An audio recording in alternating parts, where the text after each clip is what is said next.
الحمد لله والصلاة والسلام على نبينا محمد وعلى آله وأصحابه ومن تبعهم بإحسان إلى يوم الدين إن شاء الله تعالى ولا ليال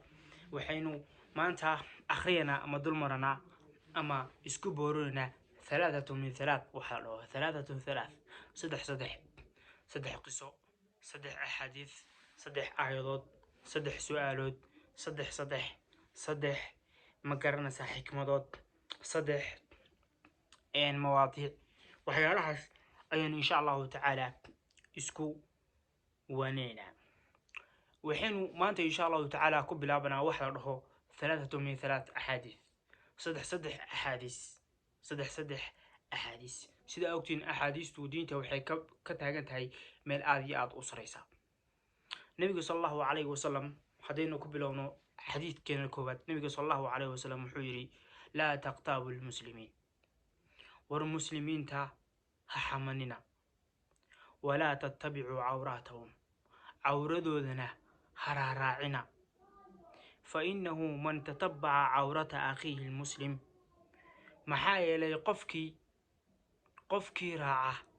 قفك كالي مسلمك ولالك عورديس قفكي راعة تتبع الله عورته إلهي سبحانه وتعالى أي عورديس راراعيا قفك إلهي سبحانه وتعالى عورديس وراراعنا يفضحه ولو في جوف الليل ولو في جوف بيته إلهي سبحانه وتعالى وفضحين يا حدودون هكوشرو قريسا لحديسا هكوشرو إن حديث كان وحديث آذي قيمة له وحديث كهالي واقعينا مانتا سوشيال ميديا با أركسا فيسبوك با أركسا ميليه كلا أركسا مقارنسا قفك كلو هايستا وحاسداسا قفكن بلوما أبورين إلا قف كله إنو قبصدو مهاني أو إسكالالاديو مركانا أرنكاسونا وأرن آدي آد أحن وأرن آدي آد أفلون أديك إلهي سبحانه وتعالى وحكوه أبورين لوش هذا عبادة إهتادكو مشغول مركا إسكابتين خصب إنو إسو حسوسينو وحديث النبي صلى الله عليه وسلم قارف ربضان با محسوسانين بحديثا inay diintu ka hadashay in qofka kale walaalkii uu xanto qofka kale walaalkii xuquuq buu ku leeyahay xuquuqul muslimiin baa jirta waxa la dhaho qofka kale walaalka ah xaq ayuu ku leeyahay marka nabiga sallallahu alayhi wasallam isagoo xaqa waxa ka soo horjeeda awdaya ayaa wuxuu yiri ilaahay subhanahu wa ta'ala wuxuu xarimay in qofka kale uu xanto oo marka hore xanti baa laga bilaabaya sababta qofka kale haduuna xaman macnaha de wax ka weyn inuu ku sameeyo ma garanaysa halkaas waxa laga arkayaa inuu wax ka weyn uu ku sameyn karin hadii xanti lagu diiday adna xanti aadiday ina qof kale walaalka xamatid de wax kale ku sameeymaysid dhiigiisana daadin maysid hantidiisana qaadan maysid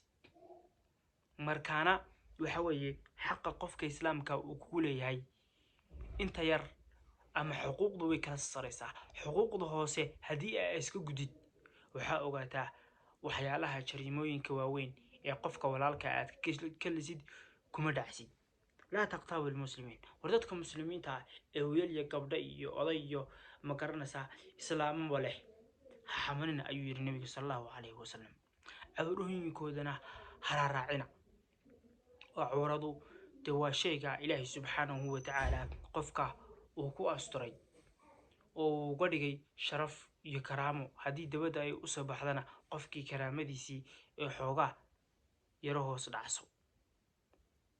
نبي صلى الله عليه وسلم محيري قفكي قف ولالكي أوردي سراراعة وقو أن إلهي باكو مقن وإلهي أيا أدنا أوردا راراعيا مركاوي كلاوين إلهي باوين إنه عورة ذرها وح كلنا ما هي إلهي سبحانه وتعالى سيدا عضو دتك وقفة حيسي أيو إسنو حوك قوفة حيانا مركلة أيو قوفة حيانا دت كي أيسا أكتو ذا قوفة حيسي دت كبدن أو كوين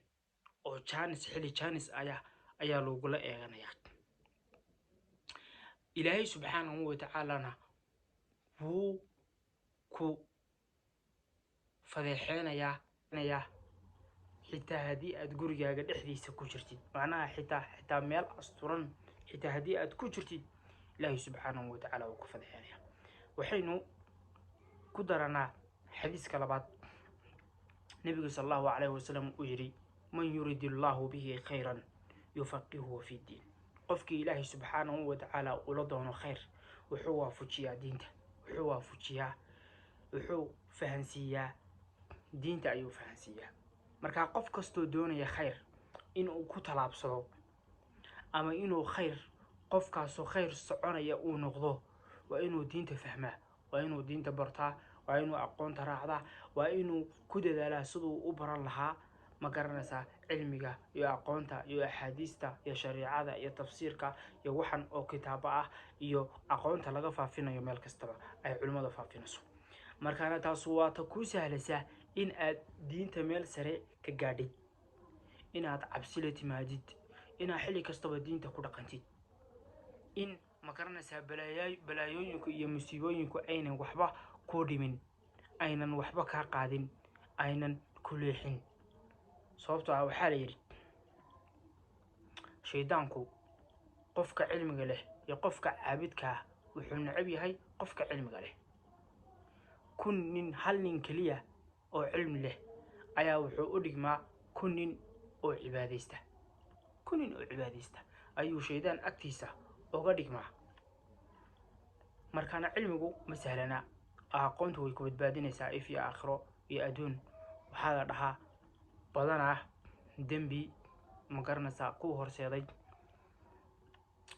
toobadkeen badanaa xasano iyo wanaag ku horseeday cadaab iyo in aad ma garanaysaa ilaahay ka fogaato waxa weeye waa qof dembi ku dhacay hadhowtana qofkii aqoonta lahaa oo qof dembi ku dhacay hadhowtana dembigii ka toobad keenay dembigaasi ku kalifay inuu mar dambe dunuubta u dhowaan taasna waxaad fahmaya ama dareemaya dadka cilmiga leh dunuubta ay galaan way ka qoomadaan ama iyo waxaa kaloo waxaa weeye qof xasano iyo wanaag sameeyey badanaa qof xasano iyo wanaag sameeyey oo ma garanaysaa dunuub iyo xumaan iyo ma garanaysaa cadaab uu horseeday waxa weeye waa qofkii wanaagga sameeyay salaada tukaday quraanka akhrista hadhowtana kibir iyo santaag iyo istus uu ka qaado hadhowtana sida camalkii wanaagsanaa uu sameeyay uu geeyay inuu kibro uu istuso dadka hadhowtana uu sida cadaab ku galay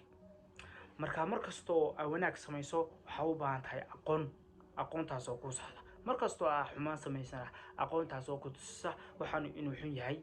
ma garanaysaa ayaa u baahan tahay marka labada xadiis ayaan kusoo koobanaa maanta. Assalaamu calaykum waraxmatullaahi wabarakaatuh.